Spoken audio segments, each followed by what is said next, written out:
கதையல்ல, நிஜம். ஒரே நாளில் அரசின் உதவியின்றி மக்களின் சக்தியை மட்டும் பயன்படுத்தி 48 கிராமங்களை ஒன்றிணைக்கும் 32 கிலோமீட்டர் தூர சாலை அமைக்க முடியுமா? ஆம், ஒரே நாளில் அமைத்து உலகை வியப்பிற்குள்ளாக்கிய ஒருவரை பற்றி தெரிந்து கொள்வோம். மன்னார்குடியிலிருந்து முத்துப்பேட்டைக்கு செல்ல 50 கிலோமீட்டர் சுற்றி பயணிக்க வேண்டியுள்ளது. 48 கிராம மக்கள் சாலை இல்லாமல் அவதிப்படுகிறார்கள். பாமணி ஆற்றின் கீழ்கரையை உயர்த்தி அகலப்படுத்தி சாலையாக மாற்றினால் பயண நேரமும் தூரமும் குறையும். மரியாதைக்குரிய மாவட்ட ஆட்சியர் இதை செய்து தர வேண்டும். ஆற்றங்கரையை அகலப்படுத்தி பேருந்து சாலை அமைக்க இப்போது நிதி இல்லை. பழைய சாலைகளுக்கே போதிய பணம் இல்லாத நிலையில் புதிய சாலை பற்றி விவாதிப்பது முடியாத காரியம். வேதாரண்யம் சர்தார் வேதரத்னம் பிள்ளையும் மத்திய ரயில்வே அமைச்சர் குமட்டித்திடல் சந்தானம் ஐயங்காரும் முயன்று கைவிட்டனர். நீங்கள் கைவிடப்பட்ட திட்டத்தை பேசுகிறீர்கள். அரசாங்கம் நமக்கு சாலை அமைத்து தர தற்போது நிதி ஒதுக்க முன்வரவில்லை. நமக்கான சாலையை நாமே ஒரே நாளில் அமைப்போம். ஐயா, சாலை அமைக்க நாங்கள் முழு ஒத்துழைப்பு தருகிறோம். ஐயா, ஒரே நாள்ல சாலை அமைப்பது சாத்தியம் தானா? 18 கிலோமீட்டர் ஆற்று படுகையா வேற இருக்கு. நிச்சயமா முடியும். எல்லா கிராமங்களையும் ஒன்றிணைப்போம், திட்டமிடுவோம், செய்து முடிப்போம்.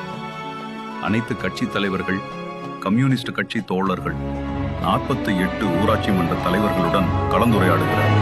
முன்கூட்டியே செய்யப்பட வேண்டிய ஏற்பாடுகள், நில அளவீடு, ஆற்றங்கரை பகுதியில் சாரம் அமைத்தல், உணவு ஏற்பாடுகள், குடிநடுதல் போன்றவை விவாதிக்கப்படுகின்றன. ஒரு தலைவரும் ஒரு குறிப்பிட்ட தூரத்தை பொறுப்பில் எடுப்போம்.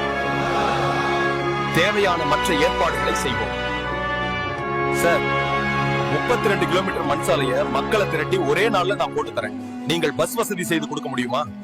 சொல்றது சாத்தியமே இல்லாத ஒன்று. நீங்க அப்படி செஞ்சா நான் பஸ் வசதி செஞ்சு தரேன். ஒவ்வொரு வீட்டிலிருந்தும் ஒரு ஆள் கூடை, மண்வெட்டி மற்றும் அரிவாளுடன் வந்து பாமணி ஆற்றின் கீழ்கரையில் சாலை அமைக்க வேண்டும். எல்லோரும் சீக்கிரம் வாங்க, எல்லோரும் சீக்கிரம் வாங்க, நம்ம வேலையை ஆரம்பிக்கலாம். இங்கே மூங்கில் மற்றும் பனை மரங்களை கொண்டு சாரக்கட்டு கட்டுகிறோம்.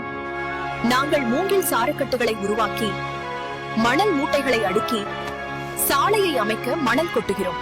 ரோடு வேலை நடக்கிறது.